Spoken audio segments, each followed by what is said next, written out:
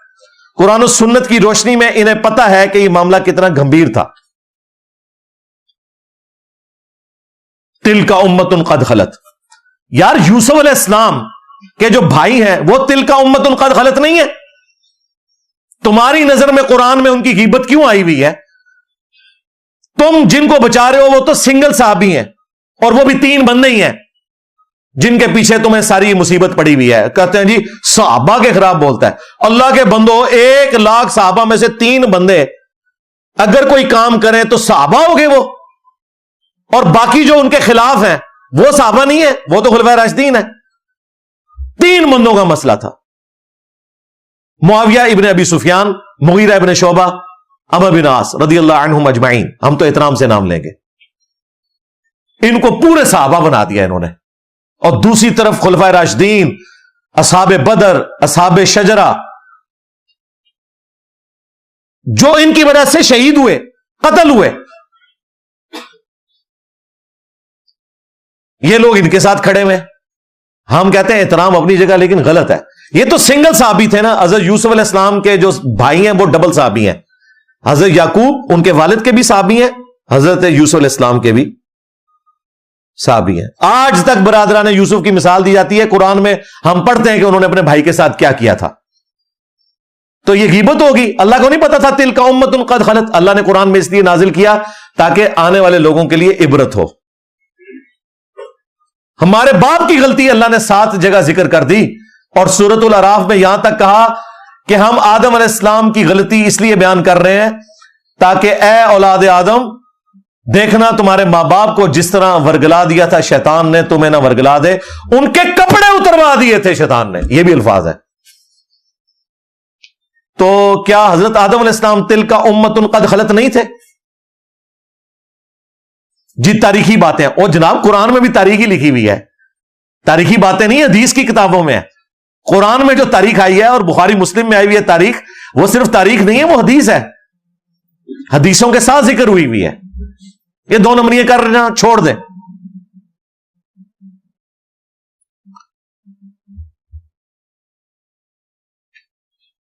پھر اسی کانٹیکسٹ میں جو غدیر خم کی حدیث ہے صحیح مسلم میں اوپر تلے 4 احادیث. نبی الاسلام نے اپنی وفات سے 3 مہینے پہلے خطبہ دیا آلموسٹ, مکے سے مدینے آتے ہوئے خم نامی ایک گاؤں میں.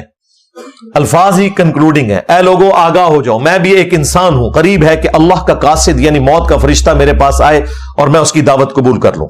میں اپنے بعد تم میں 2 بھاری چیزیں چھوڑ کے جا رہا ہوں. ان میں سے پہلی چیز اللہ کی کتاب ہے, اس میں ہدایت ہے, اس میں نور ہے. تم اللہ کی کتاب کو پکڑو, اپنا تعلق اس کتاب کے ساتھ مضبوط کرو. اللہ کی کتاب اللہ کی رسی ہے, جو اسے پکڑے گا ہدایت پر ہوگا, جو چھوڑ دے گا گمراہ ہو جائے گا.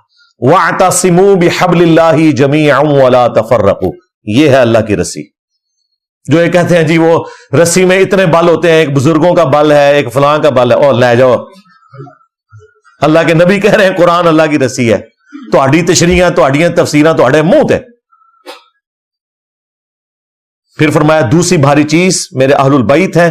میں اپنے اہل البیت کے معاملے میں تمہیں اللہ کا خوف دلاتا ہوں. میں اپنے اہل البیت کے معاملے میں تمہیں اللہ کا خوف دلاتا ہوں. یہ جملہ آپ نے 3 دفعہ فرمایا, یعنی میرے بعد ان کے ساتھ حسن سلوک کرنا. اور اسی حدیث میں پھر موجود ہے, زید بن ارقم کہتے ہیں یہاں اہل البیت سے مراد آل علی, آل عقیل, آل جعفر, آل عباس ہے. کیونکہ تابعین نے کہا امہات المومنین, ان کا امہات المومنین بھی ہے, لیکن یہاں وہ مراد نہیں ہے, وہ بھی اہل البیت ہے. پھر ایک روایت میں مسلم شریف میں ساتھ ہی آیا کہ بیوی کیسے اہل البیت ہو سکتی ہے. یہ اس وقت تک اہل البیت ہے جب تک وہ خامند کے عقد میں ہو. جب خامند اسے طلاق دے دے, اگرچہ نبی علیہ السلام نے کسی بیوی کو طلاق نہیں دی, لیکن زید بن ارقم کو اترنا پڑا اس لیول پہ اس وقت کے ناسبیوں کو جواب دینے کے لیے کہ اصلاً اہل البیت دودھ اور خون کے رشتے کے لوگ ہیں. بیویاں اصلاً اہل البیت نہیں ہیں, وہ اس وقت تک اہل البیت ہیں جب تک عقد میں ہو. اور الحمدللہ ساری بیویاں دنیا اور آخرت میں نبی علیہ السلام کی بیویاں ہیں الحمدللہ. لیکن یہ بات کھولنی پڑی. تو نبی علیہ السلام کہہ رہے ہیں کہ میں اہل البیت کے بارے میں تمہیں اللہ کا خوف دلاتا ہوں, یعنی ڈر جانا. اس زمانے میں اہل البیت کے ساتھ حسن سلوک یہ تھا کہ مولا علی کا ساتھ دیا جاتا جنگ صفین میں, اور کربلا میں سیدنا حسین کا. اور آج اہل البیت کے ساتھ حسن سلوک یہ ہے کہ آج جو بنو امیہ کے خدمت گزار ہیں انہیں ایکسپوز کیا جائے. اس زمانے میں ہم ہوتے تو حضرت علی اور حسین ابن علی کے ساتھ مل کر تلوار اٹھا لیتے ان کے دشمنوں پر. آج تم ہمیں اپنی زبانیں بھی نہ کھولنے دو. ہم تو غدیر خم پہ کھڑے ہیں. توحید اللہ کے فضل سے قرآن والی بیان ہو رہی ہے. غدیر خم پہ قرآن تھا پہلی چیز. ہماری جیسی واضح توحید لگی لپٹی باتوں کے بغیر کبھی کسی نے نہیں بیان کی. اہل حدیث کی بھی جرت نہیں ہوئی اس قسم کی توحید بیان کرنے کی. زیرو ٹالرنس ہے. تو غدیر خم پہ صرف قرآن نہیں تھا, اہل البیت بھی تھا. اس لیے ہم نے اہل البیت کا دفاع بھی پکڑ لیا. ہم آدھی حدیثیں نہیں پکڑتے, پوری حدیث کے اوپر عمل کرتے ہیں اللہ کے فضل سے الحمدللہ. تیسرا جھوٹا دفاع وہ کرتے ہیں, وہ کہتے ہیں کہ جی صحابہ کرام نے یزید کی بیعت کر لی تھی تو آپ کو کیا مسئلہ ہے. صحابہ کرام نے یزید کی بیعت نہیں کی تھی, صحابہ کرام سے زبردستی بیعت لی گئی تھی تلوار کے زور پر. جھوٹ بولنا بند کریں. اگر آپ کو یقین نہ آئے تو 2018 میں جو کچھ ہوا پاکستان میں, زبردستی ایک بندہ مسلط ہوا ہم پہ اسٹیبلشمنٹ کے گن پوائنٹ کے اوپر, اور پھر سٹوری ریپیٹ ہوئی 2024 میں ایک اور بندہ اسٹیبلشمنٹ کے گن پوائنٹ پہ ہم پہ مسلط ہو گیا. آج تک یہی ہو رہا ہے. تو بنو امیہ اس وقت کی اسٹیبلشمنٹ تھی. تلوار کے زور پہ سب کچھ ہوا. نہیں یقین آتا بخاری شریف کھول لیں, صحیح بخاری میں 4827 نمبر حدیث ہے. مروان بن حکم مدینے کے ممبر پہ مسجد نبوی پہ حضرت معاویہ رضی اللہ تعالیٰ عنہ کی طرف سے گورنر بن کے اناؤنسمنٹ کر رہا ہے خطبے میں کہ اللہ تعالیٰ نے امیر المومنین کو یہ بات سجھائی ہے, وہ امت کے وسیع تر مفاد میں, یعنی کہ اے میرے عزیز ہم وطنوں, وہ امت کے وسیع تر مفاد میں اپنے بعد اپنے بیٹے کو خلیفہ نامزد کرتے ہیں. یہ وہ تقریر کر رہا تھا. امام بخاری نے اگلے جملے نقل نہیں کیے, وہ بڑے سخت تھے, لیکن اس کے بعد جو کچھ ہوا وہ نقل کیا. وہ اگلے جملے کیا تھے وہ میں بعد میں بتاتا ہوں آپ کو. اگلے جملے جو امام بخاری نے نقل کیے وہ یہ تھے کہ وہاں حضرت ابو بکر کا بیٹا کھڑا ہوا اور اس نے کچھ بات وہاں پہ کہہ دی.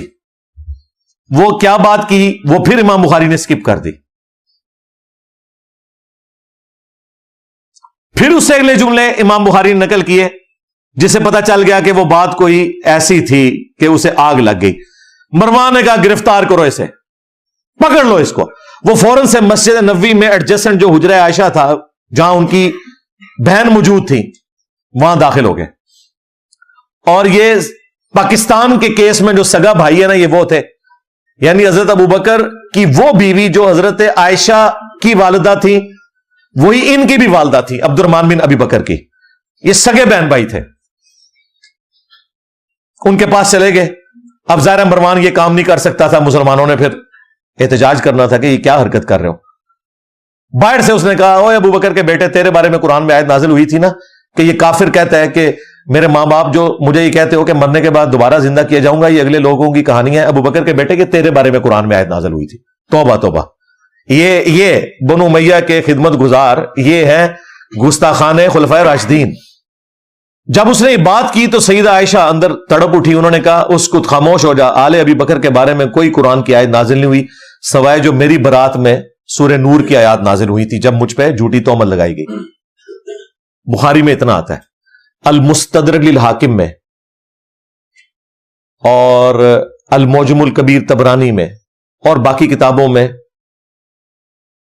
اس روایت کی فلنگ ان دا بلینکس موجود ہے, جو اللہ کے فضل سے حافظ ابن کثیر نے سورۃ الاحقاف کی آیت نمبر 17 جو کوٹ کی تھی مروان نے غلط, اس کے کانٹیکسٹ میں وہ سارے ترک ایک جگہ جمع کر دیے, لہذا بریلوی دیوبندی اہل حدیث تینوں کو کوئی اعتراض نہیں ہوگا.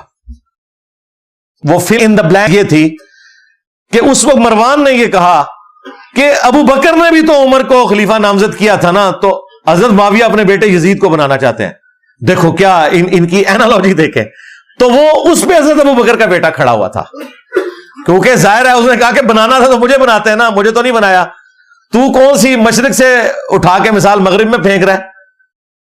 اور جو کہا نا اس نے کچھ کہا امام بخاری نے وہ یہاں ہے کہ انہوں نے کہا کہ تیرا امیر المومنین معاویہ سیدھی طرح کہ ابو بکر اور عمر کے راستے پہ نہیں چل رہا, وہ کیسر و کسرا کے راستے پہ چل رہا ہے. اب یہ بہت بڑی گالی تھی ان کے لیے تو کہ وہی جو ہے وہ بادشاہت آ گئی یہاں پہ.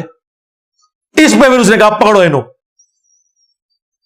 اور حجرے میں اما عائشہ کے اور الفاظ تھے جو امام بخاری نے نقل نہیں کیے, وہ یہ تھے کہ مروان تیرے بارے میں نبی الاسلام نے فرمایا تھا کہ حکم پہ لعنت, اس کی اولاد پہ لعنت, تو اپنے باپ کی پش میں تھا جب باپ بیٹا دونوں پہ اللہ کے نبی نے لعنت فرمائی تھی. مجھے بتائیں جب یہ والی صورتحال ہو کہ حضرت ابو بکر کے بیٹوں کو بھی اپنی جان بچانی پڑے تلوار کے زور پہ, اپنی وفات سے 4 سال پہلے ایک بندہ اپنے بیٹے یزید کے لیے بیعت لے رہا ہے, تو آپ یہ کہیں گے صحابہ نے بیعت کر لی ہے؟ کہتے ہیں جی ابن عمر نے بیعت کر لی تھی. ایون واقعہ ہررا کے بعد جب لوگ یزید کی بیعت توڑ رہے تھے تو وہ لوگوں کو جا کے سمجھاتے تھے. جی بخاری مسلم ہے, سرکار وہ ہمارے سٹوڈنٹس کو سمجھا رہے تھے. اگر ابن عمر اس زمانے میں سمجھا رہے تھے تو کسے سمجھا رہے تھے؟ اپنے لیول کے لوگوں کو, صحابہ اور تابعین کو. اور اس صحابی کا نام بھی آیا ہوا ہے عبداللہ ابن مطیع رضی اللہ تعالیٰ عنہ, جنہوں نے کہا کہ اب کیا رہ گیا ہے, یزید کی بیعت توڑیں اہل مدینہ. تو ابن عمر ان کو ملنے کے لیے گئے اور کہا کہ میں تمہیں حدیث سنانے کے لیے آیا ہوں کہ جو خلیفہ وقت کی بیعت کے بغیر مرا وہ جاہلیت کی موت مرا.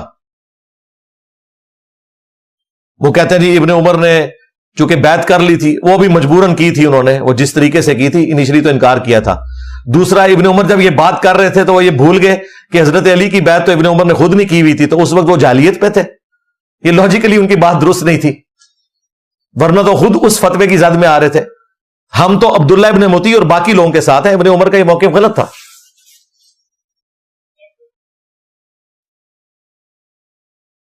اور پھر دیکھیں ابن عمر کے ساتھ اسی بنو امیہ نے کیا کیا. صحیح بخاری میں ہی موجود ہے، انہیں حج میں احرام کی حالت میں پاؤں میں زخم کیا گیا ایک نیزے کے ذریعے جو زہر آلود تھا، اسی میں وہ شہید ہو گئے. اور آخری دنوں میں حجاج ابن یوسف ان کی جب عیادت کے لیے آیا تو بخاری کے الفاظ ہیں، اس نے پوچھا کہ حضرت مجھے پتا چل جائے نا آپ کا قاتل کون ہے تو میں اسے نہیں چھوڑوں گا. انہوں نے کہا میرا قاتل وہ ہے جس نے احرام کی حالت میں نیزے اور تلواریں لانے کی اجازت دی ہے، جس میں اجازت ہی نہیں ہے، آپ نے خالی ہاتھ آنا ہے، یعنی کہ تو دیکھیں بنو امیہ ہی قاتل بنی خود ابن عمر کی. اسی لیے آخری وقت میں جا کے ابن عمر کو اندازہ ہو گیا کہ یہ لوگ ڈی ٹریک ہیں.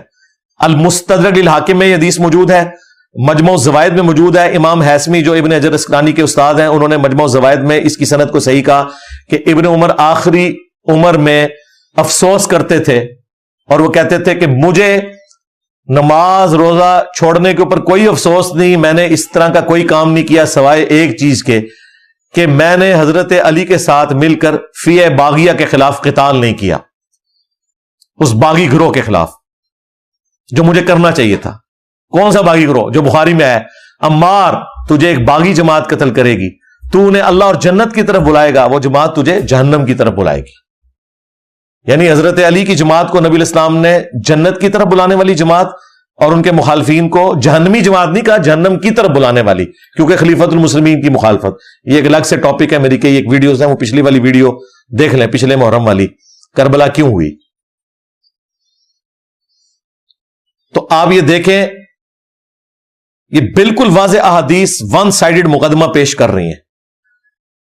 جن ابن عمر کی بنیاد کے اوپر انہوں نے اتنا ہنگامہ کھڑا کیا ہوا تھا، وہ ابن عمر تو آخری وقت میں اپنے پرانے اعمال کے اوپر شرمندہ ہے اور یہ کہہ رہے ہیں جی ابن عمر نے یزید کی بیعت کر لی تھی.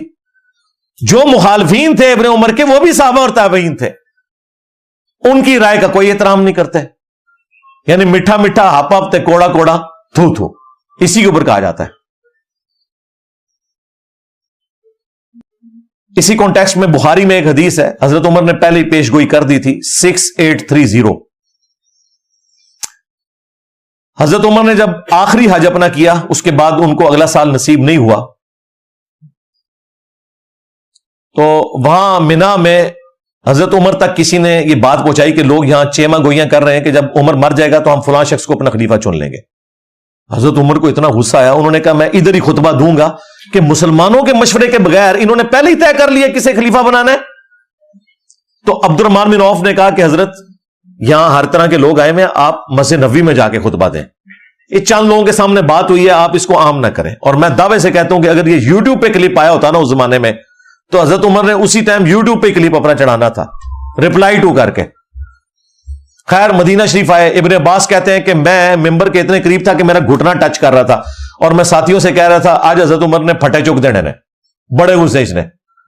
اور بڑا لمبا انہوں نے خطبہ دیا، اس میں یہ بھی الفاظ تھے کہ دیکھنا ابو بکر کی خلافت جس طریقے سے منعقد ہوئی وہ کیٹاسٹرافک کنڈیشن تھی، مستقبل میں اسے دلیل نہ بنایا جائے. یعنی حضرت عمر مانتے تھے کہ اس طریقے سے حضرت ابو بکر کو خلیفہ نہیں چنا جانا چاہیے تھا. لیکن وہ سعد ابن عبادہ اور جو باقی معاملات ہوئے سقیفہ بنی ساعدہ میں، وہ الگ سے ایک ٹاپک ہے. انہوں نے کہا کہ یہ مستقبل میں دلیل نہیں ہوگی، مسلمانوں کے مشورے کے بغیر کسی کو خلیفہ نہ چننا. حضرت عمر بھی حضرت ابو بکر نے صحابہ سے مشورہ کر کے، صحابہ نے کہا تھا کہ آپ نامزد کریں، اس کے بعد مشورہ ہوا ہے، یہ زبردستی مسلط نہیں کیا گیا. پھر حضرت عمر نے تو 6 رکنی کمیٹی بنائی، کیونکہ ان 6 سے بہتر لوگ کوئی نہیں تھے. بخاری میں موجود ہے یہ 6 لوگ وہ ہیں جن سے رسول اللہ اپنی وفات تک راضی رہے. تو سیدنا عمر رضی اللہ تعالیٰ عنہ نے کہا کہ حضرت ابو بکر کی خلافت کو دلیل نہ بنانا، یاد رکھنا جب بھی مسلمانوں کے مشورے کے بغیر کسی کو خلیفہ چنا گیا تو اس کا انجام قتل و غارت ہوگا. یہ قتل و غارت ہوئی ہے. یہ کہتے ہیں جی یزید خلیفہ وقت تھا تو حضرت حسین نے بغاوت کی ہے، نعوذ باللہ. جو خلافت قائم ہی نہ ہو اس کے بارے میں یہ کہنا اس کے خلاف خروج ہوا ہے. یعنی مزارات جو بنانے ہی حرام تھے اسے کہنا کہ مزارات شہید ہو گئے. مزار تو شہید نہیں ہوں گے، وہ بنانے ہی حرام تھے. مسلم شریف میں حدیث میں تمہیں منع کرتا ہوں قبروں کو پکا کرنے سے، قبروں پہ عمارت بنانے سے اور قبروں پہ بیٹھنے سے. مجاور بن کے بیٹھنا بھی حرام ہے، ویسے بیٹھنا بھی حرام ہے. لہذا یہ کانسیپٹ بالکل کلیئر ہے. جھوٹا دفاع نمبر 4، وہ کہتے ہیں جی یزید تو تابعی تھا جی، حضرت معاویہ کا بیٹا ہے، اور جامعہ ترمذی میں حدیث ہے جس نے مجھے دیکھا اسے بھی جہنم کی آگ نہیں چھوئے گی، اور جس نے میرے دیکھنے والے کو دیکھا یعنی صحابی کو دیکھا اور وہ ہو گیا تابعی اسے بھی جہنم کی آگ نہیں چھوئے گی. تو کہتے ہیں جی یزید تو بخشا بخشا ہے. واہ، بخشا بخشا ہے. پھر حجاج بن یوسف بھی بخشا بخشا ہے، وہ تابعی نہیں ہے. جتنے جھوٹے راوی ہیں میجورٹی ان کی تابعین میں موجود ہے. قانوناً وہ تابعی تھے، ظاہر ہے کلمہ گو تھے. خوارج کون تھے؟ تابعین ہی تھے، اہل قبلہ تھے، اہل کلمہ تھے. مولا علی نے انہیں کافر نہیں کہا. ہاں، پوچھا گیا کافر ہے مصنف ابن ابی شیبہ میں، کہا نہیں کافر نہیں ہے. پوچھا گیا منافق ہے، کہا منافق نہیں ہے. منافق تو بڑا تھوڑا ذکر کرتے ہیں اللہ کا، یہ تو اتنی لمبی نمازیں پڑھتے ہیں. پوچھا گیا پھر کیا ہے؟ ظاہر ہے جب کافر نہیں منافق نہیں تو پھر مسلمان ہی ہے. ان کا یہ ایک گروہ ہے جنہوں نے ہم سے بغاوت کی ہے، ہم میں سے ہی نکلا ہوا ایک گروہ ہے. تو خوارج بھی تابعین ہے. لیکن مسند احمد میں موجود ہے نبی علیہ السلام نے کہا کہ خوارج جہنم کے کتے ہیں. کیوں؟ اپنے اعمال کی وجہ سے. تو اس طرح نہیں کوئی فضیلت ثابت ہو جاتی. حجاج جو اتنے صحابہ کا قاتل ہے اسے آپ تابعی کہیں گے؟ تابعی تو ہے قانوناً، وہ ظاہر مسلمانوں کا گورنر تھا. لیکن مسلم شریف اٹھا کے دیکھیں، اسما بنت ابی بکر نے کہا تھا حجاج ہم نے نبی علیہ السلام سے سنا تھا کہ بنو ثقیف میں ایک کذاب ہوگا اور ایک ظالم. کذاب تو ہم دیکھ چکے، ظالم تو ہے. یہ فضیلت ہے، لو سامو. اور مسلم شریف میں موجود ہے اس ظالم نے عبداللہ ابن زبیر کو شہید کیا، ان کی لاش لٹکا دی مکہ شریف میں اور یہودیوں کے قبرستان میں پھینکی، اور ان کی ماں کو بلا کے کہا جو حضرت ابو بکر کی بیٹی تھی بڑی، اما عائشہ سے بھی بڑی، اسما کو کہ دیکھو میں نے تیرے بیٹے کے ساتھ کیا کیا. تو انہوں نے فرمایا کہ تو نے میرے بیٹے کی دنیا برباد کی، میرے بیٹے نے تیری آخرت برباد کر دی ہے. ظالم انسان. یہ مسلم شریف ہے، مولانا شریف نہیں ہے. تو حجاج بھی پھر تابعی ہے، اسے بھی جہنم کی آگ نہیں چھوئے گی. نہ انہیں قرآن کا پتہ، نہ انہیں سنت کا فہم، نہ انہیں فقہ آتی ہے. صرف ایک بنو امیہ کی چاکری کرنی ہے، چاہے انہیں قرآن و سنت کا انکار کرنا پڑے، جھوٹی روایتیں گھڑنی پڑے، انہوں نے گھڑنی ہے. جو واضح احادیث ہیں ان کا انہوں نے انکار کرنا ہے. اس طریقے سے یہ لوگ لے کے چلتے ہیں. اچھا، مزے کی بات میں آپ کو بتاؤں، آج سے آلموسٹ 800 سال پہلے امام ابن جوزی گزرے ہیں رحمہ اللہ تعالی، المتوفى 597 ہجری. یہ شیخ عبد القادر جیلانی المتوفى 561 ہجری کے شاگرد بھی ہیں. محدثین میں بڑا مقام ہے ابن جوزی کا. یہ ابن قیم جوزی نہیں ہے جو ابن تیمیہ کا شاگرد ہے، یہ ابن تیمیہ سے بھی 200 سال پہلے گزرے ہیں. ابن تیمیہ بھی انہیں بہت بڑا محدث مانتے ہیں. انہوں نے الموضوعات، بڑی گھڑی ہوئی بڑی بڑی حدیثیں، وہ کتاب بھی لکھی ہے جس میں انہوں نے یہ بھی لکھا ہے کہ جو حدیث حضرت معاویہ کی شان میں ہوگی نا، یہ بھی اس بات کی نشانی ہے کہ یہ گھڑی ہوئی حدیث ہے. گھڑی ہوئی حدیثوں کی کچھ نشانیاں بتائی ہیں، ان میں سے ایک یہ بتائیے جو حضرت معاویہ کی شان میں ہوگی نا تو سمجھ لو کہ یہ گھڑی ہوئی حدیث ہے. اب یہ بہت بڑے محدث ہیں. ان کے زمانے میں ایک ناسبی تھا عبد المغیث، اس نے یزید کے فضائل کے اوپر کوئی رسالہ لکھا. تو ابن جوزی غصے میں آئے، انہوں نے ایک کتاب لکھی جو کتاب محدثین کے ہاں اتھینٹک مانی جاتی ہے. ابن تیمیہ نے بھی اس کی تعریف کی ہے، ابن کثیر نے بھی کی ہے. الرد علی المعتصب العنید المانع من ذم یزید. یہ اس متعصب ضدی شخص کے رد پہ لکھی جا رہی ہے کتاب جو یزید کو برا کہنے کو غلط سمجھتا ہے اور منع کرتا ہے. اس زمانے میں ایک یزیدی تھا عبد المغیث، اس کے رد پہ. پھر انہوں نے طبیعت صاف کی ہے ان لوگوں کی.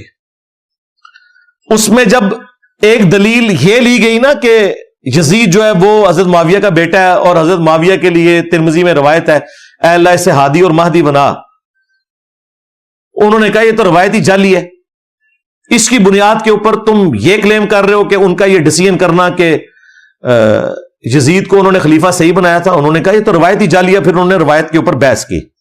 میں نے تو بخاری مسلم سے ثابت کیا یہ فٹ نہیں بیٹھتی. حضرت معاویہ کے دور میں جو کام ہوئے ہیں اس میں تو یہ دعا فٹ نہیں بیٹھتی.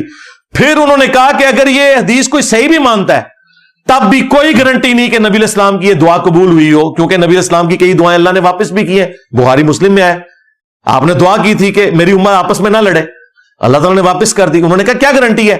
پھر ابن جوزی نے اتنا سخت جملہ لکھا, انہوں نے کہا اس سے بڑی کیا دلیل ہے, اگر حضور کی یہ دعا حضرت معاویہ کے حق میں قبول ہوئی ہوتی بقول تمہارے, اگر یہ روایت ثابت ہے تو حضرت معاویہ جنگ صفین میں حضرت علی کے مقابلے پہ آتے. یہ آدھی اور مادی ہونا ہے کہ خلیفہ وقت کے خلاف کھڑے ہو گئے. کڈا بڑا پٹکار مارا انہوں نے. پھر انہوں نے احمد بن حنبل کا قول بھی نقل کیا جب ان سے پوچھا گیا کہ یزید کے بارے میں آپ کا کیا موقف ہے. انہوں نے کہا یہ وہی ہے جس نے اہل مدینہ کے ساتھ جو کیا. پوچھا کیا کیا, کہا ان کا مال لوٹا, انہیں قتل کیا. تو شاگرد نے کہا صحابی کا بیٹا ہے حدیث لے لیجیے. انہوں نے کہا حدیث کیا, ایک حدیث بھی اس سے نہیں لینی. اسی لیے دیکھ لیں ذخیرہ حدیث میں صحابہ کرام کی اولاد کی حدیثیں موجود ہیں. حضرت معاویہ 40 سال تک حکمران رہے ہیں, 20 سال تک گورنر اور اگلے 20 سال مکمل طور پہ حکمرانی. بیچ میں ایک حضرت علی والا پیریڈ تھا, اس کے بعد 20 سال یہی حکمران رہے نا صلح حسن کے بعد. 40 سال جس کا باپ مسلمانوں کا حکمران رہا ہے اس کے بیٹے نے ایک حدیث بھی روایت نہیں کی ہے اور نہ محدثین نے اسے نقل کیا ہے, کیونکہ احمد بن حنبل کہتے ہیں اس سے کیا حدیث لوگے. پھر شاگرد نے پوچھا جب یہ یزید نے ظلم کیا اہل مدینہ کے ساتھ تو کون لوگ تھے ان کے ساتھ. ان کا اہل شام تھے, جو ہم امیر شام کہتے ہیں. یہ شامی تھے, ایک صوبہ تھا جس نے یہ سارے کا سارا ہنگامہ برپا کیا. تو یہ کتاب اردو زبان میں ترجمہ ہو کے آ چکی ہے, ایک دیوبندی عالم ہے انہوں نے ترجمہ کیا. میں نے بارہا اس کتاب کا تعارف کروایا. اب نئی پرنٹنگ ہو کے یہ کتاب آ چکی ہے. ہماری ویب سائٹ پہ اس کا PDF بھی رکھا ہوا ہے, کسی نے PDF بنا دیا تھا تو ہم نے وہ اپلوڈ کر دیا, لیکن ہارڈ کاپی بھی آپ کے پاس ہونی چاہیے, وہ آپ منگوا سکتے ہیں. وہ کتاب کا ہم ٹائٹل پیج شیئر کروا دیں گے آپ کو. وہ کتاب پڑھنے سے تعلق رکھتی ہے, اس میں اور کئی چیزیں ہیں جو آپ کے لیے انشاءاللہ اس حوالے سے بینیفیشری ہوں گی. اچھا, اسی حوالے سے نا یہ بیچ میں ایک چوہا چھوڑ دیتے ہیں کہ جی اگر حضرت معاویہ نے اپنے بیٹے کو بنا دیا تو کیا ہوا, حضرت علی نے بھی تو اپنے بیٹے کو بنایا تھا. بالکل جھوٹ, حضرت علی نے کوئی اپنے بیٹے کو نہیں بنایا. مسند ابی یعلا میں, المستدرک للحاکم میں اور کتابوں میں موجود ہے. لوگوں نے حضرت علی کو کہا کیونکہ زخم لگنے کے بعد وہ کچھ دن زندہ رہے کہ آپ اپنا خلیفہ کسی کو نامزد کریں. انہوں نے کہا میں تمہیں ویسے ہی چھوڑ کے جاؤں گا جس طرح نبی الاسلام چھوڑ کے گئے تھے, تم اپنا خلیفہ خود چنو گے. اور یہ ظالم کہتے ہیں کہ حضرت علی نے حسن ابن علی کو اپنے بعد خلیفہ نامزد کیا. وہ صحابہ کرام نے مشورے سے چنا تھا. اس حوالے سے شیخ البانی نے ایک روایت لی ہے کہ میری امت کا پہلا شخص جو میری سنت کو بدلے گا وہ بنو امیہ سے ہوگا. اور شیخ البانی نے ساتھ پتہ کیا لکھا, یہ وہ شخص ہوگا جو خلافت کو ملوکیت بنا دے گا. تو دیکھ لیں پھر بنو امیہ کا پہلا شخص جس نے خلافت کو ملوکیت بنایا وہ کون ہے. حضرت ابو بکر بنو تیم سے, بنو امیہ سے نہیں. حضرت عمر بنو عدی سے, بنو امیہ سے نہیں ہے. حضرت عثمان بنو امیہ سے ہیں لیکن انہوں نے اپنے بیٹے کو نہیں بنایا. اس کے بعد حضرت علی بنو ہاشم سے ہیں. اس کے بعد حسن ابن علی کے 6 مہینے. پھر حضرت معاویہ رضی اللہ تعالیٰ عنہ بنو امیہ سے ہیں, انہوں نے اپنے بیٹے کو بنایا. جی بنایا, وہ ہم آپ کو پہلے بتا چکے ہیں. تو شیخ البانی جو محدث اعظم سعودیہ تھے, اس دور کا امام بخاری ان کو مانتے ہیں, اہل حدیث بھی اور دیوبند بھی اور بریلوی بھی وقت آنے پہ انہیں کوٹ کر دیتے ہیں. انہوں نے اشارتاً کہا کہ یہ وہ شخص ہوگا جو خلافت کو ملوکیت میں بدل دے گا. میری امت میں پہلا شخص جو میری سنت کو بدلے گا. تو یعنی انہوں نے نام لیے بغیر بتا دیا کہ یہ بندہ کون ہے, یزید کے ابا جی. ٹھیک ہو گیا. 5واں جھوٹا دفاع, وہ کہتے ہیں نہیں حضرت علی کا جو اپنا بیٹا ہے محمد بن حنفیہ اس نے تو بڑی تعریف کی ہے یزید کی. ہم پوچھتے ہیں کہاں لکھا ہوا ہے, کہتے ہیں تاریخ میں لکھا ہوا ہے. تاریخ میں اگر 5% باتیں یزید اور ان کے والد کے حق میں ہے نا تو 95% ان کے خلاف ہیں، بلکہ ایمان ثابت کرنا بھی مشکل ہو جائے گا اگر تاریخ تبری کے حوالے ہم نے پیش کیے تو۔ حدیث سے بات کرو، یہ حدیث میں تو اس طرح کی کوئی بات نہیں، آپ کو پتہ ہے ہماری باتیں حدیثوں میں تو نہیں نکلتی، جی ہمیں پتہ ہے،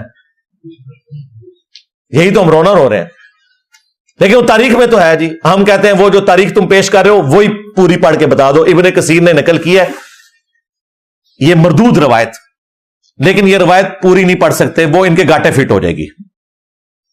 اس روایت میں پتا کیا ہے؟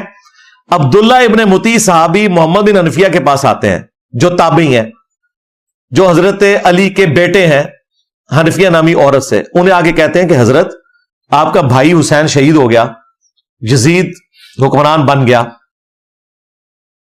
آپ کیوں نہیں قیام کرتے؟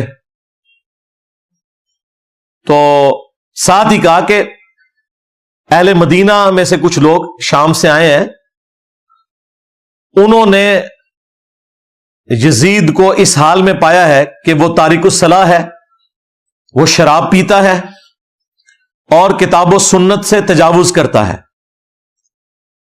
تو محمد بن حنفیہ نے کہا کہ نہیں نہیں، میں تو جتنا عرصہ یزید کے پاس رہا ہوں میں نے تو اسے نماز کا پابند پایا ہے اور سنت کا عامل پایا ہے۔ تو انہوں نے کہا حضرت وہ جتنے دن آپ رہے ہیں نا ادھر، اتنے دن اس نے آپ کو دکھانے کے لیے سب کچھ ایکٹنگ کی ہے، اصل میں تو وہ شرابی ہے، تارک الصلاح ہے اور کتاب و سنت کو پائمال کرنے والا ہے۔ اب یہ پوری روایت تھی، انہوں نے آدھی لے لی کہ محمد بن حنفیہ نے کہا میں اسے نماز کا پابند پاتا ہوں، جبکہ صحابی کہہ رہا ہے کہ وہ شرابی ہے، تارک الصلاح ہے، کتاب و سنت کا مذاق اڑاتا ہے۔ اب مجھے بتائیں صحابی اور تابعی کی بات ٹکرائے تو کس کی بات مانی جائے گی؟ انہوں نے آدھی روایت نقل کی، اسی لیے ہمارے جو استاد تھے شیخ زبیر صاحب، انہوں نے فتاوی علمیہ میں باقاعدہ اس روایت کو ڈسکس کر کے کہا کہ اگر اس روایت کو تم صحیح مانو گے نا پھر ماننا پڑے گا کہ یزید نماز بھی نہیں پڑھتا تھا، وہ شرابی بھی تھا اور کتاب و سنت کو توڑتا تھا، اس کے احکامات سے تجاوز کرتا تھا، بہتر یہ ہے کہ اس روایت سے جان چھڑا لو۔ انہوں نے کہا میرے نزدیک یہ پوری روایت ثابت ہی نہیں ہے، کیونکہ اگر روایت لینی ہے پھر پوری لینی ہے، آدھی تو نہیں لینی، سند تو ایک ہے اور وہ مردود سند ہے۔ یہ جناب جو انہوں نے ایک رٹ لگائی تھی کہ محمد بن حنفیہ نے تعریف کر دی، لو سامو اور پوری تعریف بیان کرو، پھر پتہ چلے گا صحابی صحابی کرتے ہو، صحابی کو تو تم نے چھوڑ دیا۔ جھوٹا دفاع نمبر 6، وہ کہتے ہیں جی حضرت حسین کو تو کوفیوں نے مار دیا تھا، خود عشیان علی نے مار دیا تھا، ایم یزید کے متھے مار دیا۔ واہ واہ، بالکل کوفیوں نے مارا تھا، لیکن وہ کوفی کون تھے؟ جو اہل شام کے انڈر تھے۔ یہاں پہ بھی جو کچھ ہوتا ہے نا، جب گورنمنٹ ایک ہو تو بات آتی ہے پنجاب پولیس نے یہ کیا، بھائی پنجاب پولیس وفاقی حکومت کے انڈر آتی ہے، اگر اچھا کام کرے گی تو وفاقی حکومت کے کھاتے میں ڈلے گا، برا کرے گی تو وفاقی حکومت کے کھاتے میں۔ وہاں پہ بھی کوفہ ایک صوبہ تھا شام کی حکومت کا، کوفی وہ تھے جو 22,000 کا لشکر لے کے آئے تھے کربلا میں، وہ کوفی تھے لیکن اس گورنمنٹ کے انڈر تھے۔ یہ وہ کوفی نہیں تھے جنہوں نے خطوط لکھے تھے، وہ تو صحابہ اور تابعین تھے۔ سلمان ابن سرد جن کی حدیث ہے بخاری اور مسلم میں، نبی الاسلام نے 2 بندوں کو لڑتے ہوئے دیکھا اور کہا میں ایک کلمہ ایسا جانتا ہوں یہ پڑھ لیں تو شیطان ان سے دور ہو جائے گا، ان کا غصہ ٹھنڈا ہو جائے گا، اعوذ باللہ من الشیطان الرجیم۔ یہ جو بخاری مسلم کی حدیث ہے اس کے راوی ہیں سلمان ابن سرد، یہ مین بندہ تھا جنہوں نے حضرت حسین کو کہا کہ وہ بڑا مر گیا اور اپنے بعد ایک چھوٹا چھوڑ گیا، اور جو لفظ انہوں نے استعمال کیا نا وہ استعمال کیا جو موسیٰ کے مخالف کے لیے ہم استعمال کرتے ہیں کہ ایک بڑے والا مر گیا اور اپنے بعد ایک چھوٹا چھوڑ گیا اپنی جگہ، اتنے سخت الفاظ۔ اس وقت عبید اللہ ابن زیاد کے روب کی وجہ سے وہ لوگ نکل نہیں سکے، مسلم بن عقیل کو قتل کر دیا گیا، اس سے پہلے نعمان بن بشیر کو گورنری سے ہٹایا گیا، لیکن بعد میں توابون کی تحریک انہوں نے چلائی اور وہ شہید ہوئے سارے، اور پھر مختار سقفی آیا، اس نے پھر عبید اللہ ابن زیاد کو بھی قتل کیا۔ بخاری اٹھا کے دیکھیں، ترمذی اٹھا کے دیکھیں، حضرت حسین ابن علی کا سر کاٹ کے عبید اللہ ابن زیاد گورنر کوفہ جو یزید کا تھا اس کے سامنے تشت میں پیش کیا گیا، اللہ کی لعنت، اللہ کے فرشتوں کی لعنت، تمام لعنت کرنے والوں کی لعنت جنہوں نے اہل البیت کو یوں ظلمن شہید کیا، آمین۔ تو وہ چھڑی سے ان کے چہرے مبارک کو چھیڑنے لگا اور ان کے حسن میں کوئی کلام کرنے لگا، تو انس ابن مالک پاس کھڑے تھے، وہ اتنا ہی کر سکتے تھے، بوڑھے ہو چکے تھے، 90 پلس تھے۔ انہوں نے کہا کہ رسول اللہ کے سب سے زیادہ ہم شکل حسین ابن علی تھے، یہ بخاری کے الفاظ ہیں۔ اسی حدیث میں امام بخاری نے لکھا ہے برأس الحسین علیہ السلام، حسین علیہ السلام کا سر مبارک، علیہ السلام لکھا ہے۔ مولوی نے عربی میں علیہ السلام لکھا تھا، اردو میں ترجمہ رضی اللہ عنہ کر دیا، نکال ہی دیا۔ عربی میں لکھا ہوا ہے، آپ کھول کے دیکھ لیں، مکتبۃ الشاملہ میں بھی، اسلام 360 میں بھی عربی میں لکھا ہوا ہے، اردو میں رضی اللہ عنہ لکھا ہوا ہے۔ اور جب زید بھائی مجھے ملنے آئے نا، میں نے کہا یہ دیکھ لیں، انہیں یقین ہی نہیں آیا، کہتے ہیں یار یہ انہوں نے کیا ہوا ہے۔ میں نے کہا یہ اچھا ہے، اس کو چینج کرنے کی ضرورت نہیں ہے، ہم نے بتانا ہے بعد میں بھی کہ کیا کام ڈالتے ہیں۔ انہوں نے دارالاسلام والوں سے اٹھایا تھا، میں نے کہا اسی طرح ہی رہنے دیں تاکہ ہم دکھا سکیں بعد میں۔ sunna.com بہت بڑی ویب سائٹ ہے جس پہ حدیث کی کتابیں ہیں، عربی میں علیہ السلام لکھا ہے، اردو میں رضی اللہ عنہ لکھا ہوا ہے، ایک فرقہ وارانہ اس چیز کو دڑاڑ کو قائم رکھنے کے لیے۔ تو عبید اللہ ابن زیاد جس کے سامنے حضرت حسین کا سر کاٹ کے رکھا گیا، وہ کوفی تھا لیکن گورنر تھا شامیوں کی طرف سے، لہذا یہ کہنا کوفیوں نے مار دیا تھا ظالموں، یہ وہ کوفی تھے جو حضرت حسین کے مخالفین تھے، نہ کہ وہ شیعان علی کے جنہوں نے حضرت حسین کو وہاں پولیٹیکل سٹرگل کے لیے بلایا تھا۔ اور حضرت حسین لڑنے نہیں گئے تھے، بچوں کے ساتھ ایک سیاسی جدوجہد کے لیے جا رہے تھے جس کا آخری انجام قیام حسین ہی ہونا تھا، لیکن اس سے پہلے ہی ان کو شہید کر دیا گیا۔ اسی لیے انہوں نے راستہ بھی بدلا۔ یہ جو کہتے ہیں جی وہ دمشق کی طرف جا رہے تھے یزید کے ہاتھوں میں ہاتھ دینے، بالکل جھوٹ ہے۔ وہ راستہ انہوں نے اس لیے بدلا تھا کہ انہیں پتا چل گیا تھا کہ مسلم بن عقیل شہید ہو چکے ہیں، یہ مجھے بھی کوفے تک نہیں پہنچنے دیں گے، تو میں انہیں دھوکہ دے کے دوسرے راستے سے جاؤں۔ لیکن ان کے پاس تو اتنی فوج تھی، انہیں بھی یہ خطرہ تھا کہ حسین ابن علی کہیں راستہ نہ بدلے، تو انہوں نے کربلا کے پاس بھی پڑاؤ کیا تھا کہ اگر اس راستے سے بھی آئے تو ہم پکڑ لیں گے، جو یہ نقشے بنا کے آپ کو بتا رہے ہوتے ہیں۔ اللہ کے بندو ڈر جاؤ، جھوٹ باندھتے ہو، اپنی طرف سے باتیں بنا کے منسوخ کرنا شروع کر دیتے ہیں۔ جھوٹا دفاع نمبر 7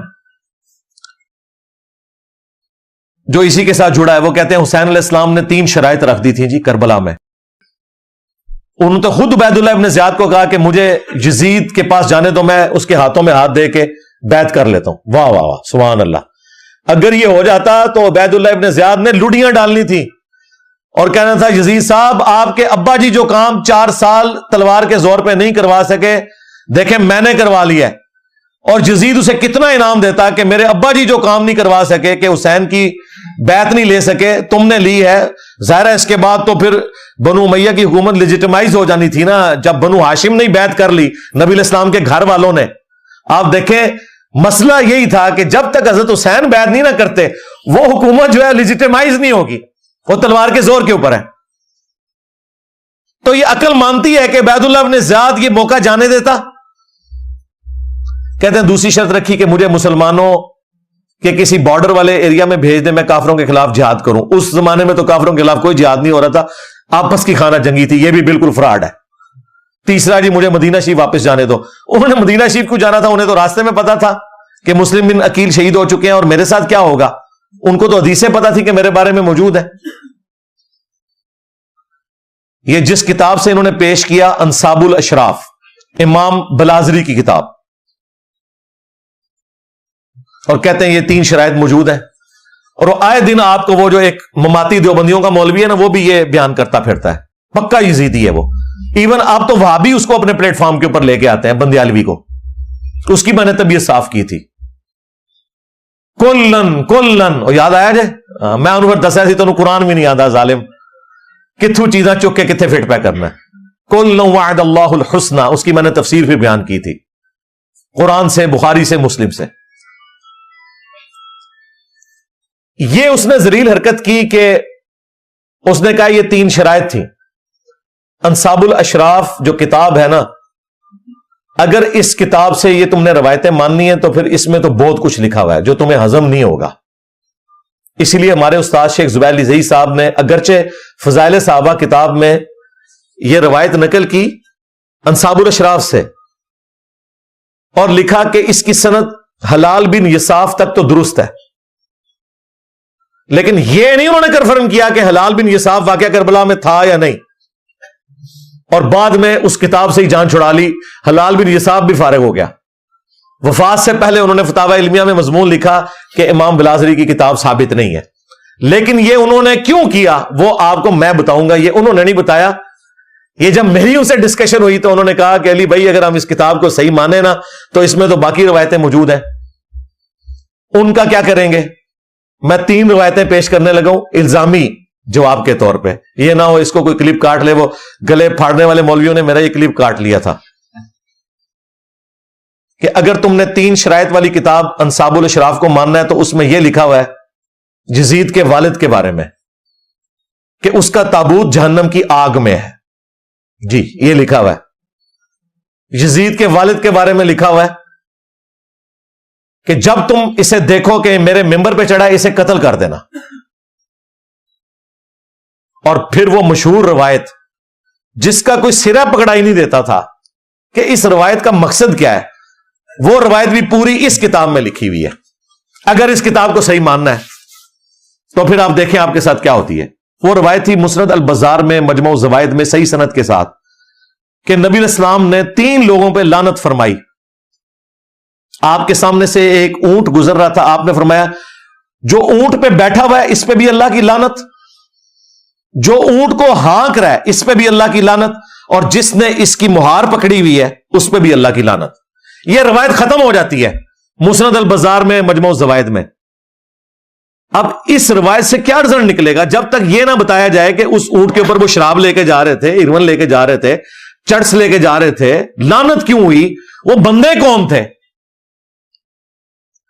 وہ محدثین نے اپنی کتابوں میں ان بندوں کے نام نہیں بتائے۔ ظاہر مشکل ہو جانا تھا، سنیت کا ایک غلبہ، سنی ہمیشہ حکومت میں رہے، آپ کو پتا ہے، لیکن یہ روایت اپنی جگہ موجود ہے۔ اسے کہا جاتا ہے اونٹ والی حدیث کہ اونٹ پہ بیٹھے ہوئے پہ بھی لعنت، ہانکنے والے پہ بھی، مہار پکڑنے والے پہ بھی۔ کیوں لعنت؟ یہ بندے کون ہے؟ کوئی ذکر نہیں۔ انصاب الاشراف میں موجود ہے کہ وہ 3 بندے کون تھے، ان بندوں پہ اصل میں لعنت کی گئی تھی۔ اگر اس کتاب کو کسی نے صحیح ماننا ہے، 3 شرطوں والی کتاب، ہم تو کہتے ہیں مانو پھر اگے بھی ٹورو، فارغ ہی ہو جاؤ۔ انصاب الاشراف میں لکھا ہے کہ اونٹ پہ یزید کے دادا ابو بیٹھے ہوئے تھے، ہاں جی، اونٹ کی مہار یزید کے ابا جی کے ہاتھ میں تھی، اور اونٹ کو ہانکنے والا یزید کا چاچا تھا، چچا۔ ایک چشتی چاچو ہے نا، ایک یزید کا بھی چاچو ہے۔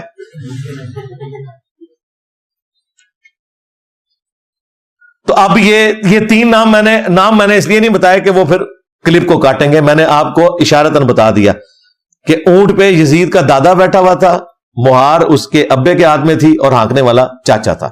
نام آپ سب کو پتا ہے، ورنہ ہمارے اسٹوڈنٹس کمنٹس میں خود لکھ دیں گے 3 بندوں کے نام۔ اس روایت کو پھر صحیح مانو گے؟ اسی لیے شیخ زبیر صاحب نے کہا یہ کتاب امام بلازری سے ثابت ہی نہیں، جان ہی چھڑا لی۔ بالکل ٹھیک کیا۔ آندہ کوئی 3 شرائط والی بات کرے، اسے کہو 3 شرائط والی بات کرو گے تو 3 ملعون لوگوں کا ذکر ہم کریں گے پھر۔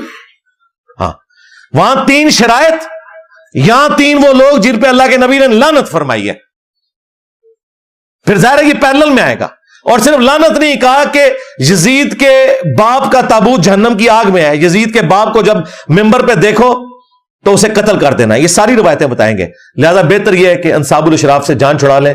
ہمارے نزدیک بھی ہمارے استاد کا موقف ٹھیک ہے، یہ کتاب اگرچہ اکثر محدثین امام بلازری سے ثابت مانتے ہیں، لیکن اس کے ساتھ یہ جو خطرناک باتیں جڑی ہوئی ہیں، جو خطرناک سے بھی اگلا ورژن ہے، بہتر یہ ہے کہ اس کتاب کو آپ جان چھڑا لیں کہ یہ ساری جعلی کتاب ہے۔ اور ہمیں پتہ ہے کہ آپ کی جتنی باتیں وہ ویسے ہی جعلی ہیں، کوئی صحیح بھی نکلے نا۔ ایک بڑی مشکل سے آپ نے دریافت کی تھی، وہ مانتے مانتے آپ کو اتنا کچھ ساتھ ماننا پڑ رہا ہے کہ آپ بھی اس کتاب سے اب جان ہی چھڑائیں گے انشاءاللہ تعالی۔ جھوٹا دفاع نمبر 8، 3rd لاسٹ،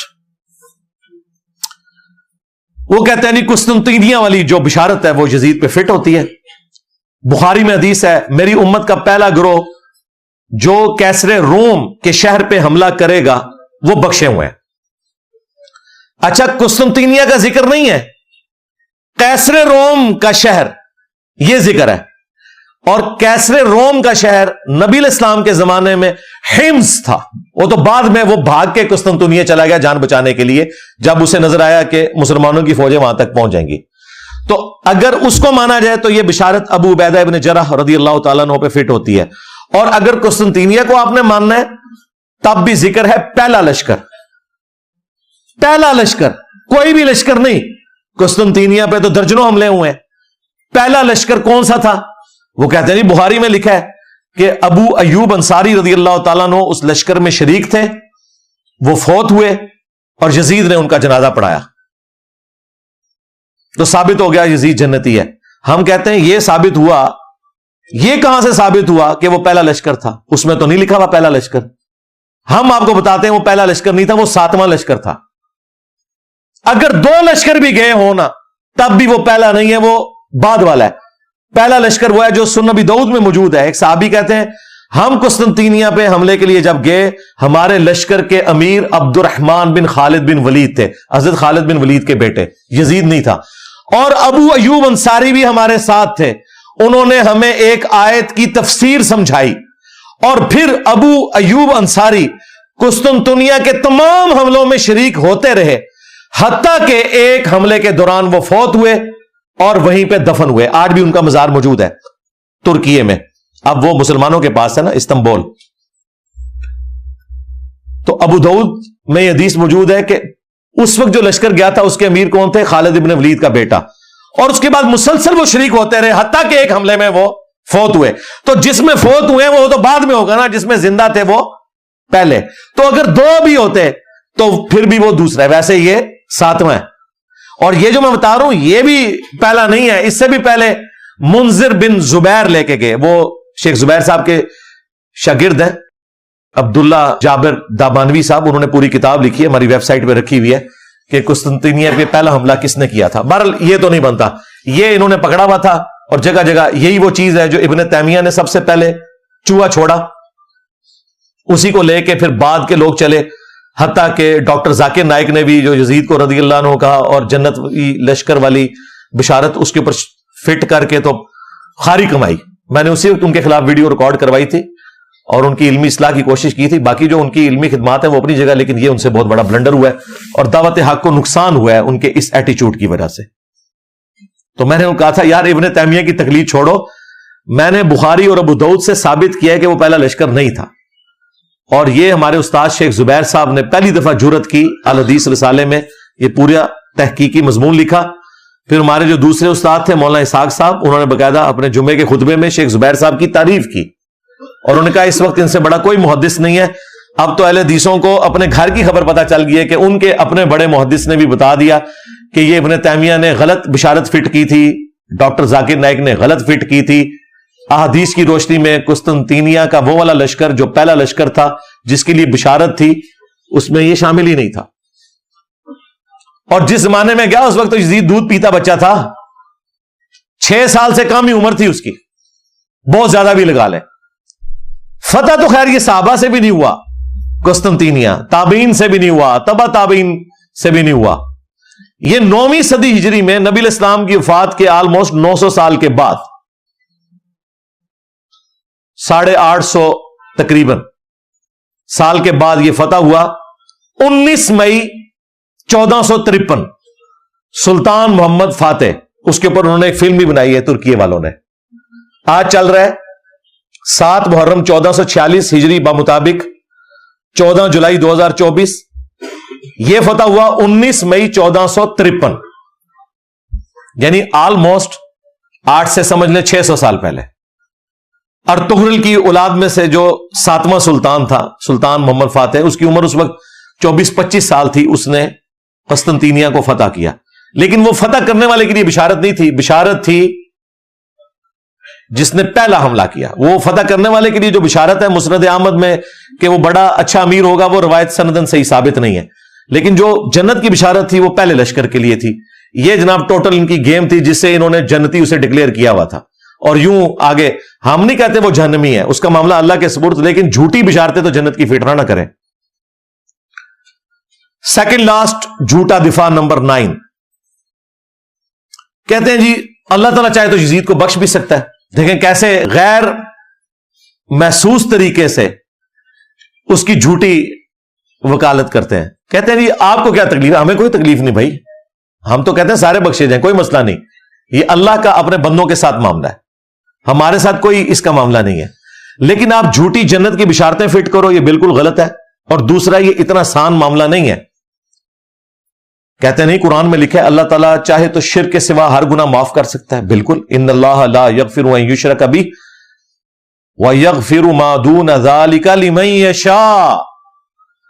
بے شک اللہ تعالیٰ قیامت کے دن ہر گناہ کو معاف کر دے گا اگر دنیا میں توبہ نہ کی ہوئی. دنیا میں کی ہوئی تو دنیا میں ہی معاف, سوائے شرک کے. شرک آخرت میں بھی معاف نہیں ہونا اگر بغیر توبہ کے مرے. لیکن اس کے سوا ہر گناہ معاف کر دے گا لمن یشاء, جس کے لیے چاہے گا. مراد کیا؟ جس کے لیے نہیں چاہے گا نہیں کرے گا. شرک کے علاوہ کون سا ایسا گناہ ہے جو معاف نہیں ہو سکتا؟ وہ قرآن میں لکھا ہوا ہے سورۃ النساء میں, جس نے ایک مؤمن کو ناحق قتل کیا اس کی سزا ہمیشہ کی جہنم ہے. اسی سورۃ النساء میں جس میں لکھا تھا شرک کے علاوہ ہر گناہ معاف ہو جائے گا جس کے لیے چاہے گا, اوپن لائسنس وہاں بھی نہیں تھا. اسی سورہ النساء میں لکھا ہوا ہے کہ مؤمن کا قتل ناحق ہمیشہ کی جہنم ہے. لو سامو. اور ابو داؤد میں اس کو سپورٹیو حدیث ہے کہ نبی علیہ السلام نے فرمایا اللہ تعالیٰ یا تو شرک کو معاف نہیں کرے گا یا قتل ناحق کو معاف نہیں کرے گا. کیا حسین ابن علی کا قتل ناحق نہیں ہے؟ کیا یزید نے قاتلین حسین سے بدلہ لیا؟ کوئی سزا دی؟ بالکل نہیں. اس کے جواب میں پتہ کیا کہتے ہیں؟ حضرت علی نے حضرت عثمان کے قاتلین سے بدلہ لیا. یہ بالکل مثال غلط ہے, کیونکہ حضرت عثمان حضرت علی کے دور میں تو شہید ہی نہیں ہوئے, وہ تو اپنے گورنروں کی وجہ سے شہید ہوئے اپنے دور خلافت میں خود. اس پہ میری تفصیلی ویڈیو دیکھ لیں, حضرت عثمان کیوں شہید ہوئے. انہوں نے آپ کو ایک جعلی بات بتائی تھی, عبداللہ بن سبا تھا جس نے سارے صحابہ کو نعوذ باللہ گمراہ کر دیا, جس کا نام بخاری سے لے کے ابن ماجہ تک دنیا کی کسی حدیث کی کتاب میں جو مین کتابیں ہیں نام بھی نہ آئے. عبداللہ بن سبا یہ حضرت علی کے دور میں آیا تھا جسے حضرت علی نے قتل کروایا. حضرت عثمان کے ساتھ کوئی لینا دینا نہیں تھا. حضرت عثمان کی شہادت تو بنو امیہ کے گورنروں کی وجہ سے ہوئی, جو بخاری مسلم میں موجود ہے. وہ آج ٹاپک نہیں. پچھلے دنوں جب ایک بریلوی نما رافضی نے حضرت عثمان کی توہین کی تو میں نے تفصیلی ویڈیو ریکارڈ کروائی تھی حضرت عثمان کیوں شہید ہوئے, وہ آپ دیکھ لیں. وہ بخاری مسلم سے میں نے ثابت کیا, بنو امیہ کی لکھی ہوئی تاریخ سے نہیں, صلاح الدین یوسف نے جو جھوٹ لکھے ہوئے ہیں اس کی بنیاد کے اوپر بخاری مسلم سے ثابت کیا. تو یہ بالکل غلط اینالوجی ہے. حضرت عثمان حضرت علی کے دور میں شہید نہیں ہوئے, لیکن حضرت حسین ابن علی حضرت معاویہ رضی اللہ تعالیٰ عنہ کے بیٹے یزید ابن معاویہ جس کی آپ جھوٹی وکالت کرتے ہیں اس کے دور ملوکیت میں شہید ہوئے ہیں. ویسے تو آپ کہتے ہیں, حضرت عمر کہتے ہیں میرے دور حکومت میں اگر کوئی کتا بھی مر جائے فرات کے کنارے تو میں جواب دے ہوں, اور فرات کے کنارے حسین ابن علی شہید ہو جائیں تو وہ جواب دہ نہیں ہے اس وقت کا حکمران. مسند احمد میں حدیث ہے, مولا علی جنگ صفین سے واپسی پہ نہروان جاتے ہوئے جب نینوا نامی جگہ سے فرات کے کنارے گزرے تو کہا اصبر یا ابا عبداللہ, اے ابو عبداللہ صبر کرنا صبر کرنا صبر کرنا. تو وہ ساتھ جو غلام تھا اس نے کہا آپ کس سے باتیں کر رہے ہیں؟ تو اپنے تخیل میں آپ بات کر رہے تھے, اپنے دکھ کا اظہار کر رہے تھے. تو ابو عبداللہ حضرت حسین کی کنیت تھی, وہ ان کو مخاطب کر رہے تھے.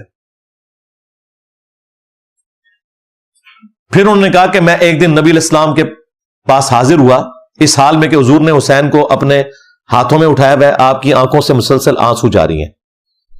میں نے کہا میرے ماں باپ آپ پہ قربان, آپ کو کس نے غمگین کر دیا؟ تو آپ نے فرمایا ابھی ابھی حضرت جبرائیل علیہ السلام آئے تھے, انہوں نے مجھے خبر دی کہ آپ کے اس بیٹے کو جس سے آپ اتنا پیار کر رہے ہیں آپ کی امت پیاسا فرات کے کنارے شہید کر دے گی. تو میں اپنے جذبات پہ قابو نہیں رکھ سکا. پھر میرے کہنے پر حضرت جبرائیل نے ہاتھ مار کر کربلا کی سرخ مٹی بھی مجھے لا کر دکھائی. تو نبی علیہ السلام کو حضرت حسین کی پیدائش کے ساتھ بتا دیا گیا تھا. حضرت حسین کو بھی پتا تھا میں نے کربلا میں مظلومن شہید ہونا ہے. یہ کوئی چھپی ہوئی بات نہیں تھی, یہ اوپن سیکرٹ تھا. پھر حضور کی وفات کے 50 سال بعد جب 61 ہجری میں یہ واقعہ ہوا تو مسند احمد میں موجود ہے, عبداللہ ابن عباس نے ایک خواب دیکھا یہ کسی وہابی کا خواب نہیں ہے، کسی بریلوی کا خواب نہیں، دیوبندی کا نہیں، یہ صحابی کا ہے جو نبی اسلام کی شکل کو پہچانتا ہے، جس کے لیے گارنٹی ہے کہ اس شکل میں شیطان نہیں آ سکتا۔ دوپہر کے وقت کہتے ہیں میں نے دیکھا نبی اسلام کے بال بکھرے میں گرد آلود ہیں، ہاتھ میں خون کی ایک شیشی ہے۔ میں نے کہا یا رسول اللہ میرے ماں باپ قربان، آپ کی حالت کس نے کر دی؟ تو نبی اسلام نے کہا کہ میں صبح سے حسین اس کے ساتھیوں کا خون جمع کر رہا ہوں کربلا میں۔ یہ ایک تمثیلاً ایک خواب دکھایا گیا، یہ نہیں کہ نبی اسلام وہاں پہ موجود تھے، یہ تمثیلاً ہے۔ کہتے ہیں میں گھبرا کے اٹھا، میں نے وہ تاریخ اور دن نوٹ کیا، اور کتنے عرصے بعد خبر آئی، کیونکہ اس زمانے میں میڈیا تو نہیں تھا، کہ 10 محرم الحرام 61 ہجری میں حسین ابن علی کو ان کے ساتھیوں سمیت کربلا میں شہید کیا گیا۔ نبی الاسلام اپنی وفات کے بعد بھی تمثیل کے طور پہ اللہ تعالیٰ نے دکھایا ہے کہ حضور کا دل دکھا ہوا ہے جو کچھ حسین ابن علی کے ساتھ ہوا۔ اور مزے کی بات آپ کو بتاؤں، یہ حدیث شاہ اسماعیل دہلوی جو وہابیوں کا امام ہے، دیوبند اور اہل حدیث کا، جس طرح بریلویوں کے لیے عام مذہب بریلوی ہے، اس نے اپنی کتاب تقویت الایمان کے ساتھ جو تذکیر الاخوان لکھی نا، اس میں انہوں نے یہ حدیث مسند احمد کی لکھی اور لکھا یزید پلید۔ یہ آج یزید کو رضی اللہ عنہ کہتے ہیں، ان کا ابا کہتا تھا یزید پلید، اور یہ حدیث لکھ کے انہوں نے کہا کہ یہ حدیث اس بات پر گواہ ہے کہ نبی الاسلام جنتوں میں اپنے حسین کی شہادت پہ غم زدہ ہیں۔ یہ کس نے لکھا؟ اسماعیل دہلوی نے۔ اس حدیث سے یہ رزلٹ نکالا انہوں نے، اور یہ پچھلے کیا کر رہے ہیں ریالوں کے چکر میں۔ تو یہ تکلیف دہ چیز جو امت کو جس نے 2 ٹکڑے کر دیا، آج تک امت جڑ نہیں سکی۔ الحمدللہ ہم نے کوشش کی ہے قرآن و سنت کی روشنی میں ان چیزوں کو پبلک کے سامنے رکھیں اور لوگوں کو یہ پتا چلے کہ حق بات کیا ہے۔ باقی یہ زبردستی دھکے کے ساتھ چیزوں کو ثابت کرنا یہ بالکل ظلم والی بات ہے۔ مجھے یہاں پہ وہ قول یاد آیا ابراہیم نخعی کا جو بخاری مسلم کے راوی ہیں، تابعی ہیں۔ وہ کہتے ہیں بالفرض اگر میں دنیا میں قاتلین حسین میں شامل ہوتا اور قیامت کے دن اللہ تعالیٰ میری بخشش بھی کر دیتا، میں جنت میں بھی پہنچ جاتا، تب بھی میں جنت میں رسول اللہ کا سامنا نہیں کر سکتا تھا کہ کہیں حضور مجھ سے پوچھ ہی نہ لے کہ دنیا میں تو میرے حسین کے قاتلین میں شامل تھا۔ یعنی دیکھیں، حالانکہ جنت میں سب کچھ بخشش کے بعد بھی پہنچ گئے نا۔ جو غیرت مند ہے نا، یہاں تو کہہ رہے ہیں جی اللہ چاہے تو بخش دے، جو کہہ رہے ہیں کہ اگر ہم بخشے بھی جائیں نا، یہ کہتے ہیں نا اللہ چاہے تو یزید کو بخش دے، ہم کہتے ہیں ہمارا کوئی لینا دینا نہیں کہ اللہ اور بندے کا معاملہ ہے، لیکن جو غیرت مند لوگ ہیں وہ کہہ رہے ہیں ہمیں بخش بھی دیا جاتا نا اس عمل کے سبب، تب بھی ہم رسول اللہ کا سامنا نہیں کر سکتے تھے جنت میں، کہیں حضور پوچھ ہی نہ لے کہ تو دنیا میں میرے حسین کے قاتلین میں شامل تھا۔ یہ قول ابراہیم نخعی کا جو بخاری مسلم کے راوی ہیں، حضرت امام حنیفہ کے دادا استاد ہیں، المعجم الکبیر طبرانی میں ان کا قول صحیح سند سے موجود ہے۔ غیرت مند لوگ ایسے ہوتے ہیں، ابراہیم نخعی جیسے، 50 ہجری میں پیدا ہوئے ہیں، 96 ہجری میں فوت ہوئے ہیں، صرف 46 سال ان کی عمر تھی، لیکن اہل بیت کے چاہنے والے تھے، بخاری مسلم کے راوی ہیں۔ حنفیت پوری ان کے اوپر ڈیپینڈنٹ ہے، کیونکہ یہ آگے سے ایک واسطے سے عبداللہ ابن مسعود کے شاگرد ہیں، تو وہ اپنے آپ کو ان کے ذریعے منسوب کرتے ہیں۔ یہ چیزیں بھی ان کی پھر لیں نا آپ۔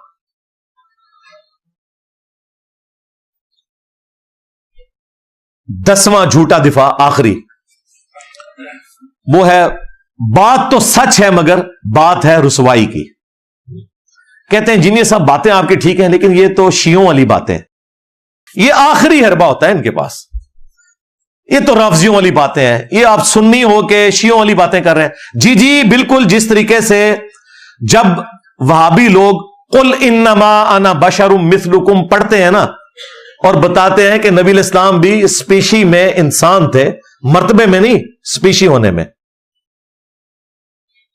تو بریلوی انہیں کہتے ہیں کہ جی آپ کو قرآن میں یہی آیت پڑھنی تھی اور تھوڑی آیات ہیں پڑھنے کے لیے، تو وہابی لوگ اس وقت کیا کہتے ہیں کہ نہیں، ہم نے آپ کو صحیح عقیدہ سمجھانا ہے تو اس لیے آپ کو یہ آیت پڑھ کے سنائیں گے۔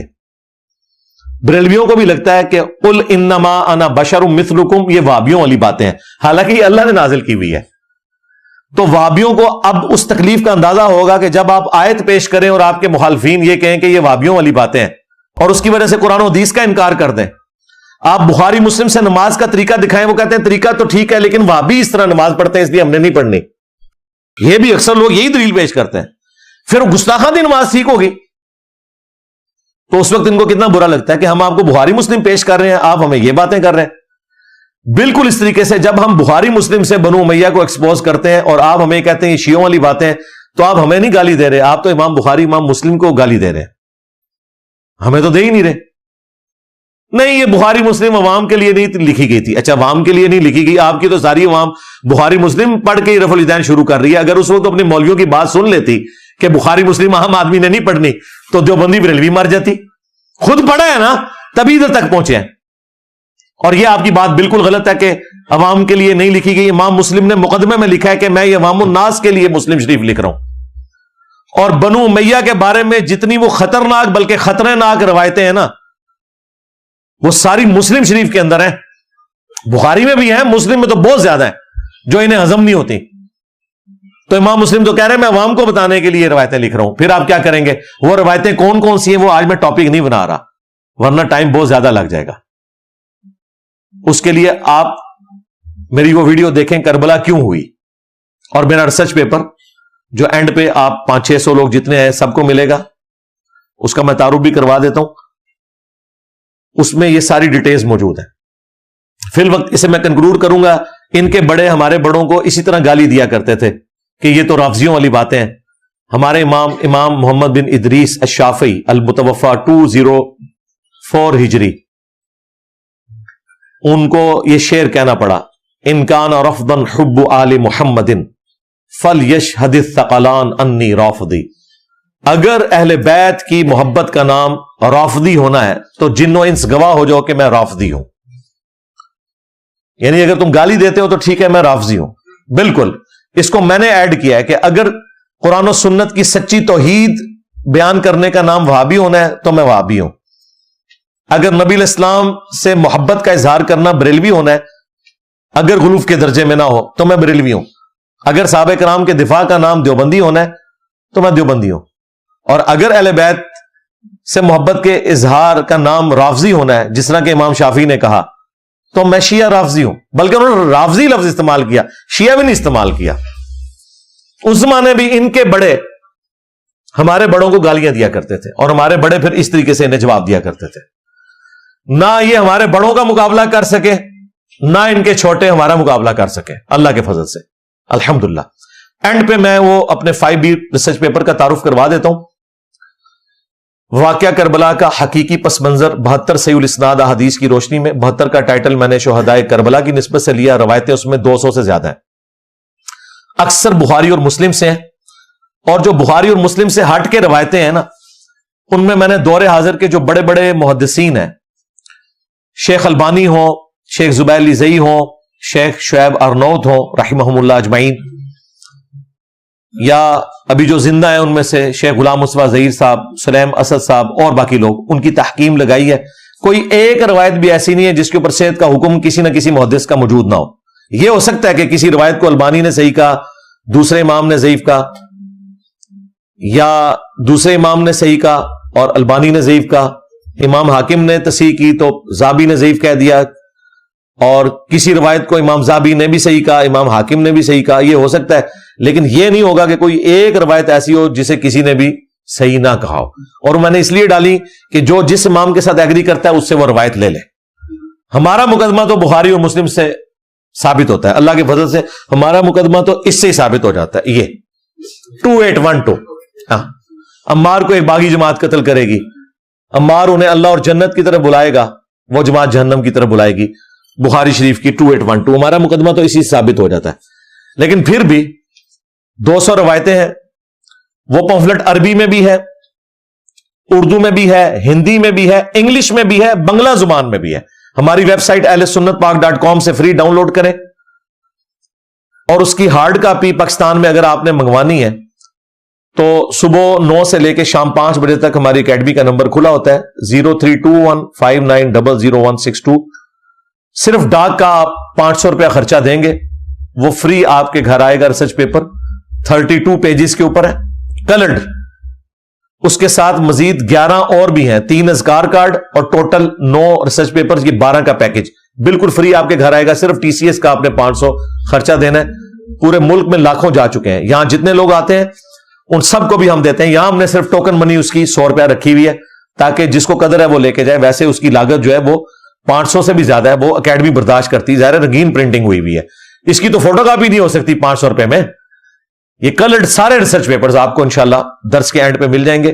P D F download کرنا ہے عربی میں، اردو میں، انگلش میں، ہندی میں، بنگلہ میں، وہ ہماری ویب سائٹ پہ رکھے، آپ ڈاؤن لوڈ کر کے اسے پڑھیں. حضرت عمر فاروق رضی اللہ تعالیٰ عنہ کی شہادت سے لے کر شہادت حسین علیہ السلام تک یہ سارا کچھ میں نے تاریخ سے نہیں بلکہ صحیح الاسناد احادیث اور ان میں سے بھی اکثر جو بخاری مسلم میں آئی ہیں ان سے کور کیا ہے اور بالکل حق کو واضح کر دیا. انشاءاللہ تعالیٰ آپ پڑھیں گے تو کئی ایک ٹاپکس جو آج میں نے اشارتاً ویسے ہی گزار دیے وہ آپ کو پوری تفصیل، پوری پکچر کلیئر ہو جائے گی. میں نے اس محرم میں ضروری سمجھا کہ اس ٹاپک کو ایک جگہ دوبارہ بیان کر دیا جائے جو بکھرا ہوا ہے، تاکہ ایک ہی جگہ یہ ساری چیز اویلیبل ہو جائے. اللہ تعالیٰ سے دعا ہے جو حق بات کہی اللہ تعالیٰ ہمارے دلوں میں راسخ فرمائے. اگر جذبات میں میرے منہ سے کوئی غلط بات نکل گئی تو اللہ تعالیٰ ہمارے دلوں سے دھو دے، ہمیں معاف بھی فرما دے. سبحانک اللہم و بحمدک اشہد ان لا الہ الا انت استغفرک و اتوب الیک. صلو علی محمد و آل محمد. اللہم صلی علی محمد وعلی آل محمد و اصحاب محمد و ازواج محمد و امت محمد اجمعین الی یوم الدین. آمین. جی ناظرین، آپ نے یہ ویڈیو ملاحظہ فرمائی. ناظرین، بات وہی کروں گا جو میں شروع میں نے کہہ چکا ہوں. اگر میں کہتا ہوں یزید کو آپ جو مرضی کہیں، لیکن آپ نبی پاک صلی اللہ علیہ وسلم کے نواسے کے بارے میں ذرہ بھی ایسی سوچ بھی نہیں رکھ سکتے، کیونکہ جو بندہ نبی پاک صلی اللہ علیہ وسلم کے نواسے حضرت حسین رضی اللہ کو تعالی عنہ کے بارے میں ذرہ برابر بھی کوئی ایسی ویسی بات کرے گا وہ ایمان سے فارغ ہو جائے گا. کیونکہ نبی پاک صلی اللہ علیہ وسلم نے ہمیں بار بار یہ بات کہی ہے کہ اہل بیت سے محبت کرنا ہے، اور نبی پاک صلی اللہ علیہ وسلم کے نواسے حضرت حسین رضی اللہ کو تعالی عنہ یہ اہل بیت میں سے ہیں. لیکن یہاں پہ ایک جملہ یہ بھی بتاتا چلوں اہل بیت کے حوالے سے. قرآن نے اہل بیت اگر کہا ہے تو وہ نبی پاک صلی اللہ علیہ وسلم کی ازواج مطہرات کو بھی کہا ہے. کچھ لوگ نبی پاک صلی اللہ علیہ وسلم کی ازواج مطہرات کا انکار کرتے ہیں. یقین مانیے رب العالمین کا قرآن کہہ رہا ہے انما یرید اللہ لیذھب عنکم الرجس اہل البیت ویطہرکم تطہیرا. بلکہ آپ سورۃ الہود کا مطالعہ کریں، وہاں پہ نبی ابراہیم علیہ السلام کی بیوی حضرت سارہ کو اللہ پاک نے اہل بیت کہا ہے. اگر آپ سورۃ القصص کا مطالعہ کریں گے وہاں پہ نبی موسیٰ علیہ السلام کی والدہ کو اللہ پاک نے اہل بیت کہا ہے.